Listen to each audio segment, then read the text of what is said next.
An Iraq veteran is lashing out at President Trump's decision to grant a full pardon to Michael Behenna, a former Army officer convicted of murdering an Iraqi prisoner in 2009.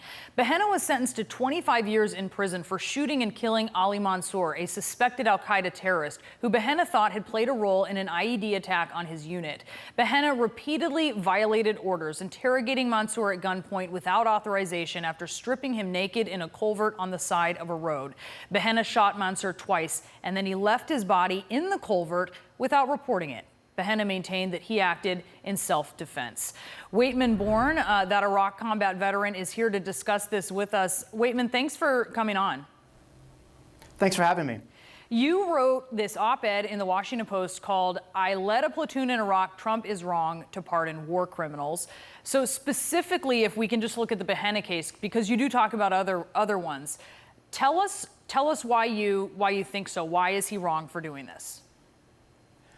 Well, I think there's a couple of reasons, Brianna. I think, first of all, it's something that I touch on a lot in the piece, is the message that it sends to two audiences, to our military and to the countries who are our partners that we're working with in various conflicts around the world.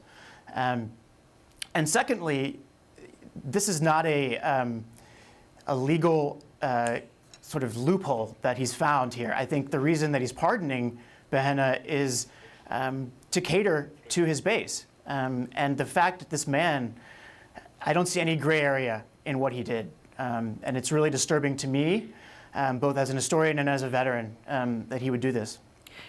As you say, you see him as catering to his base. There are people who support this pardon. They'll say that the victim was a suspected militant who may have been involved in an IED attack on Behenna's unit. Part of that argument ignores what it is to be in the military and the protocol and the chain of command. What do you say to those people? Well, I mean, I certainly see that in certain situations, in a combat environment, things are fluid, things are difficult to interpret. But in this case, none of those things are at play. Essentially, based on the information that I have found that's readily available, he killed someone in cold blood in apparent revenge for attacks on his soldiers that had happened earlier. And that, to me, is a pretty open and shut case for the president to declare an improper prosecution. I think sends a dangerous message.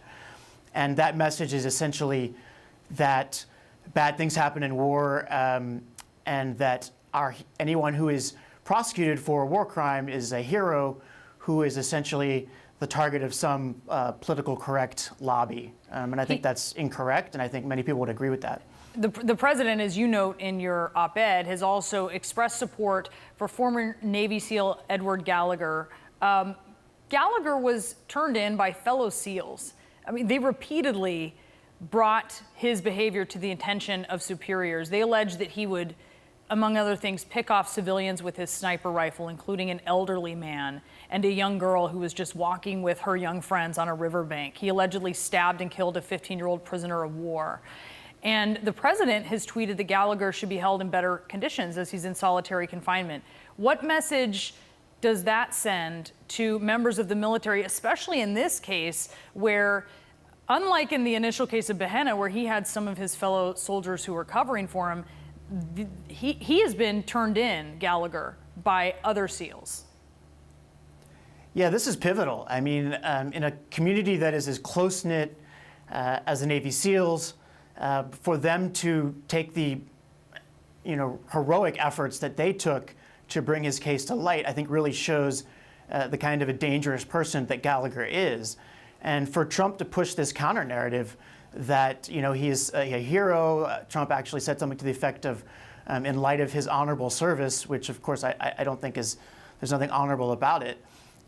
It sends a message that Trump sides with those, who tried to silence those reporting Gallagher, and also, again, that this kind of behavior, this kind of no holds barred, no surrender, no prisoners taken, is acceptable. That's just not the way that our military operates or should operate, and it's not consistent with our values, both as a country, I think, and as a military. Waitman Bourne, thank you so much for joining us. We really appreciate it. Thank you so much for having me. Appreciate it.